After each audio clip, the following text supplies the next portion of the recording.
Hi friends, ശ്യാമളാസ് കിച്ചണിലേക്ക് എല്ലാവർക്കും സ്വാഗതം. ഇന്ന് നമ്മൾ എന്താ ചെയ്യാൻ പോകണമെന്ന് വെച്ചാൽ നല്ല ഒരു കുഴമ്പാണ് ഉണ്ടാക്കാൻ പോകുന്നത്. എന്ത് കുഴമ്പാണെന്ന് അറിയോ? വെന്തയ കുഴമ്പ്. ഇത് തമിഴ്നാട് സ്റ്റൈലിലുള്ള ഒരു വെന്തയ കുഴമ്പാണ് ഉണ്ടാക്കാൻ പോകുന്നത്. അതിന് എന്തൊക്കെയാണ് വേണ്ടത്, എങ്ങനെയാണ് ചെയ്യുക നോക്കാം കേട്ടോ. ഇത് നോക്കൂ, ഒരു കപ്പ് ചെറിയ ഉള്ളി കേട്ടോ. ഒരു കപ്പ് പറഞ്ഞാൽ ഒരു പിടി ചെറിയ ഉള്ളി എടുത്തിട്ടുണ്ട്, അത് തൊലിച്ച് വെച്ചിട്ടുണ്ട്. ഇതാ ഒരു കപ്പ് ചെറിയ ഉള്ളി, 10 അല്ലി വെളുത്തുള്ളി, പിന്നെ ഇതാ ഒരു അര സ്പൂണ് കുരുമുളക്, അര സ്പൂണ് ജീരകം, പിന്നെ 1 സ്പൂൺ മല്ലി, പിന്നെ 1 സ്പൂണ് പച്ചരി. പിന്നെ വേണ്ടത് നമ്മുടെ മെയിൻ ഇൻഗ്രീഡിയൻസ് ആണ്. ഇതാണ് വെന്തയ കുഴമ്പല്ല, അപ്പോൾ 1 സ്പൂൺ വെന്തയം കേട്ടോ. പിന്നെ ഒരു 5 മുളക്, എരിവൊക്കെ അനുസരിച്ചിട്ട് ഇടാം. 5 മുളക് ഞാൻ എടുത്തിട്ടുണ്ട്. കുരുമുളകിൻ്റെ എരിവുണ്ടല്ലോ. പിന്നെ വേണ്ടത് ഒരു നെല്ലിക്കട വലിപ്പത്തിൽ പുളി. ഇതൊക്കെ ആട്ടോ ആവശ്യം. നമുക്ക് ഇപ്പോൾ എങ്ങനെ ഉണ്ടാക്കുക നോക്കാം. ഇതാട്ടോ അടുപ്പ് കത്തിച്ചിട്ട് ഒരു പാൻ അടുപ്പത്ത് വെച്ചിട്ടുണ്ട്. ഇതിൽ എല്ലാം വറുത്തെടുക്കണം കേട്ടോ.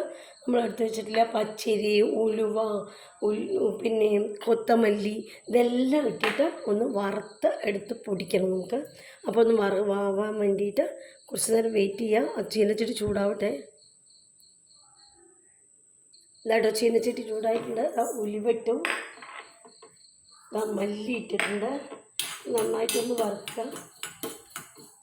അതിൻ്റെ ഒപ്പം തന്നെ പച്ചരിയും കേട്ടോ. ഇതെല്ലാം നന്നായിട്ടൊന്ന് ചൂടായ ശേഷം നമുക്ക് കുരുമുളകും ജീരകവും ഒക്കെ ഇട്ട് കൊടുക്കാം. ഇനി ഇതിലേക്ക് നമ്മൾ എടുത്തു വെച്ചിട്ടുള്ള കുരുമുളകും ഇതാട്ടോ എടുത്തു വെച്ചിട്ടുള്ള ജീരകം അതും ഇട്ട് കൊടുക്കുക. ഇതെല്ലാം കൂടെ ഒന്ന് വറുത്തെടുക്കുക. അപ്പോൾ തന്നെ നല്ല മണം വരുന്നുണ്ട് കേട്ടോ. അതിൻ്റെ നല്ല മണമാണ് കൂട്ടാൻ വയ്ക്കുമ്പോഴേ. നല്ല ടേസ്റ്റാണ്. ചോറുണ്ണാൻ എന്ത് സുഖമാണെന്നറിയോ? ഒരു പൊട്ട് കിട്ടിയാൽ മതി, ഒരു കിണ്ണം ചോറുണ്ണു അറിയോ. നല്ലൊരു കറി കേട്ടോ. ഇത് എല്ലാവർക്കും ഇഷ്ടമാവും. ഇതാട്ടോ വറവായിട്ടുണ്ട്. ഞാൻ ഇതൊക്കെ ഒന്ന് മാറ്റി വയ്ക്കുന്നുണ്ട്. ഇനി നമുക്ക് മുളക് മാത്രമായിട്ട് വറുത്തെടുക്കാം. കരിയാണ്ട് വറുത്തെടുക്കണം. അപ്പോൾ ഇനി നമ്മൾ മുളക് വറുത്തെടുക്കാം കേട്ടോ. ഇതാട്ടോ മുളകും വറുത്തെടുത്തിട്ടുണ്ട്. ഇതൊക്കെ ഒന്ന് ആറിയ ശേഷം നമുക്ക് പൊടിച്ചെടുക്കാം.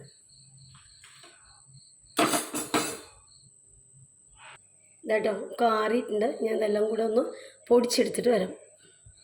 ഇതാട്ടോ നമ്മൾ പൊടിച്ചു കേട്ടോ. നന്നായിട്ട് പൊടിച്ച് വെച്ചിട്ടുണ്ട്. ഇതാട്ടോ നമ്മൾ അടുപ്പ് കത്തിച്ച് ഒരു ചട്ടി അടുപ്പത്ത് വെച്ചിട്ടുണ്ട്.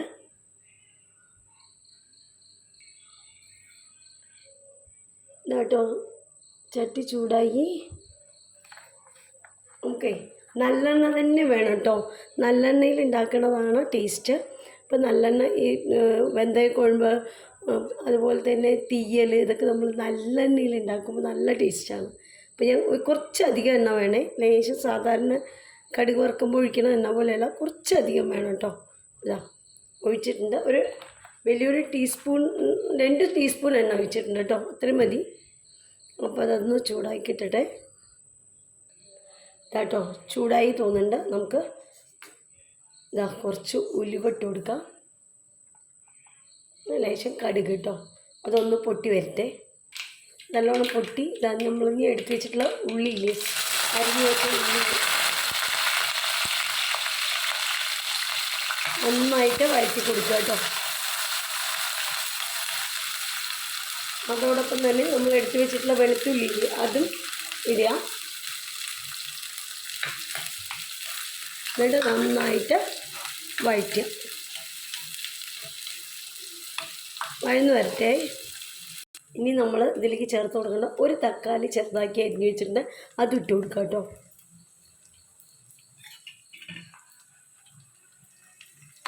അത് നന്നായിട്ട് വഴന്ന് തക്കാളി ഒരുവിധം ഒന്ന് ഉടഞ്ഞ് വേവണ പോലെ ആവണം കേട്ടോ. അത് ഉടയുന്ന പോലത്തെ ഒരു പരിവാകുമ്പോൾ നമുക്ക് മറ്റ് മസാലപ്പൊടികളൊക്കെ ഇട്ട് കൊടുക്കാം കേട്ടോ. അതാട്ടോ ഒരുവിധം വഴന്ന് വന്നിട്ടുണ്ട്. ഇനി നമ്മളിതിന് 1/2 സ്പൂൺ മഞ്ഞൾപ്പൊടിയും കൂടെ ഇട്ട് കൊടുക്കണേ.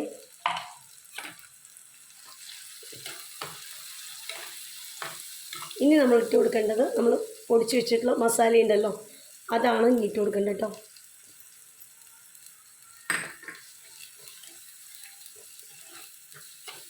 നന്നായിട്ടൊന്ന് വഴറ്റുക.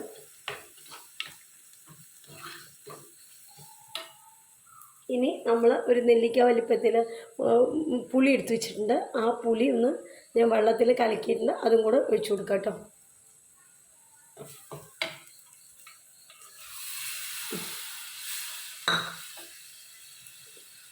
ഇനി നമ്മൾ ആവശ്യത്തിന് ഉപ്പ് കേട്ടോ, അതും കൂടി ഇട്ടുകൊണ്ട് നന്നായിട്ട് തിളച്ച് എണ്ണ മീതെ വരണം കേട്ടോ.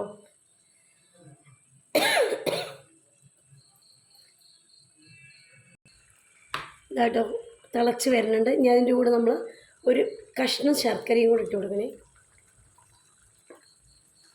ഇനി നമ്മൾ ഇട്ട് കൊടുക്കേണ്ടത് ഒരു നുള്ള് കായം കേട്ടോ, ഒരു നുള്ള് ലാസ്റ്റ് ഇടുന്നതായിരിക്കും നല്ല മണം. അപ്പോൾ ലേശം ഒരു നുള്ള് കായും കൂടെ ഇട്ട് കൊടുത്തു, ലേശം കരിവേപ്പില അത് ഇട്ട് കൊടുത്താൽ നമ്മുടെ കൂട്ടാൻ റെഡിയാവും. ഇതുണ്ടോ എണ്ണയൊക്കെ തെളിഞ്ഞ് വരുന്നു കണ്ടുവോ? എണ്ണ തെളിഞ്ഞ് വരുമ്പോഴാണ് നമ്മുടെ കറി റെഡിയാവുക. അപ്പോൾ വെന്തയ കുഴമ്പ് സൂപ്പറാണ്, എല്ലാവർക്കും കൂട്ടാൻ പറ്റിയ ഒരു കറിയാണ് കേട്ടോ. ആവാറായിട്ടുണ്ട്, എണ്ണയൊക്കെ തെളിഞ്ഞു തുടങ്ങി. ഇനി നമുക്ക് ഓഫ് ചെയ്യാം കേട്ടോ. അപ്പം നമ്മുടെ വെന്തയക്കുഴമ്പ് റെഡി. ചൂട് ചോറിലേക്ക് ലേശം വെന്തയക്കുഴമ്പ് ഇങ്ങനെ ഒഴിച്ചിട്ട് എന്ത് നല്ല മണം അറിയോ, ഇങ്ങനെ അങ്ങോട്ട് ഞെവിടിയിട്ട് അങ്ങോട്ട് കഴിച്ച് നോക്ക്. എന്താ രസം, സൂപ്പർ കുട്ടിയാണ്. അപ്പോൾ എല്ലാവരും ഉണ്ടാക്കി നോക്കുക. നമ്മുടെ ചാനൽ ആദ്യമായിട്ടാണ് കാണുക വെച്ചാൽ ഒന്ന് സബ്സ്ക്രൈബ് ചെയ്ത് കാണാൻ നോക്കണേ. പിന്നെ എല്ലാവരും കമൻറ്റും ഷെയർ ചെയ്യുക, കമൻ്റ് അയയ്ക്കുക. എല്ലാവർക്കും ഇഷ്ടമായാൽ എല്ലാവർക്കും ഒന്ന് ഷെയർ ചെയ്ത് കൊടുക്കുക. Thank you.